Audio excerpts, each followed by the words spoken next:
का आरंभ एक कहानी के साथ करते हैं। गर्मी के मौसम का एक सुंदर दिन था। एक टिड्डा दिन की सुंदरता और हरियाली का आनंद ले रहा था। वो एक पौधे पर गाता, दूसरे पौधे पर खेलता, सोचता, दिन कितना अच्छा है, मौसम कितना सुहाना। इन अटखेलियों के बीच में उसकी नजर पास से गुजरते एक चींटी पर पड़ी। चींटी की पीठ पर एक बड़ा सा पत्ता था, जिसे वो अपने घोंसले में वापस ले जा रही थी। टिड्डे को ये देखकर बड़ी हैरत हुई। उसने चींटी से कहा, तुम चींटियां हर समय सिर्फ काम करती हो। मौसम कितना अच्छा है, पर तुम उसके मजे लेने की जगह काम करती जा रही हो। मुझे देखो, इस सुहाने मौसम का मैं ही सही तरह से आनंद उठा रहा हूँ। तुम्हें मुझसे कुछ सीखना चाहिए। मैं आने वाले सर्दी के महीनों के लिए खाना जमा कर रही हूँ, चींटी ने बताया। तुम्हें भी सर्दी के लिए तैयारी कर लेनी चाहिए। अगर अभी बचत नहीं करोगे तो सर्दियों में क्या खाओगे?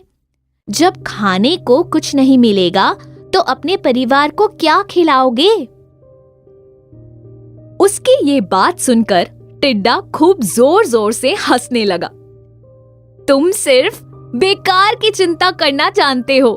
आसपास देखो, कितना कुछ है खाने को।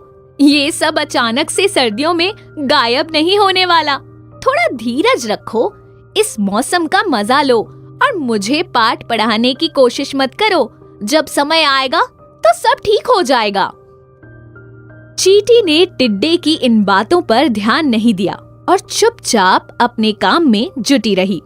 इसी तरह गर्मी के दिन बीतते गए और बहुत जल्द सर्दी का मौसम आ गया। चींटी ने इस मौसम के लिए तैयारी कर रखी थी। उसके द्वारा जमा किया खाना सर्दी के महीनों के अंत तक चलने वाला था। वो संतुष्ट थी। परंतु ये सर्दी का महीना टिड्डे के लिए इतना आसान नहीं था। उसे खाना खोजने में दिक्कत हो रही थी और वो भूख से मर रहा था। खाने को खोजते खोजते वो चींटी के घोंसले के सामने आ पहुंचा। उसे याद आया कि चींटी ने गर्मी के दिनों में खाना जमा किया था। बड़ी आशा के साथ उसने चींटी के द्वार पर खटखटाया और उससे खाने के लिए भीख मांगी। चींटी उस समय खाने के सामान की ही जांच कर रही थी। जब उसने टिड्डे की विनती सुनी तो उसने उत्तर दिया, जब गर्मी का मौसम था तो मैंने बड़ी मेहनत करके ये खाना जमा किया था। उन दिनों को तुमने मस्ती और खेल में समय काट दिया। मेरे पास केवल इन सर्दी के महीनों के लिए ही बचाया हुआ खाना है। मैं तुम्हें थोड़ा सा दे सकती हूँ, पर तुम्हारे लिए मैं अपनी सर्दियों को भूखे पेट नहीं काट सकती। ये कहते हुए चींटी ने टिड्डे को कुछ भोजन दिया और टिड्डा अपने रास्ते चल पड़ा। पूरी सर्दी टिड्डे ने भूख और पीड़ा में काटी। जब गर्मी का मौसम फिर से आया तो टिड्डे ने अपना सबक सीख लिया था। इस साल उसने चींटी के साथ मिलकर आने वाली सर्दियों के लिए खाना बचाया।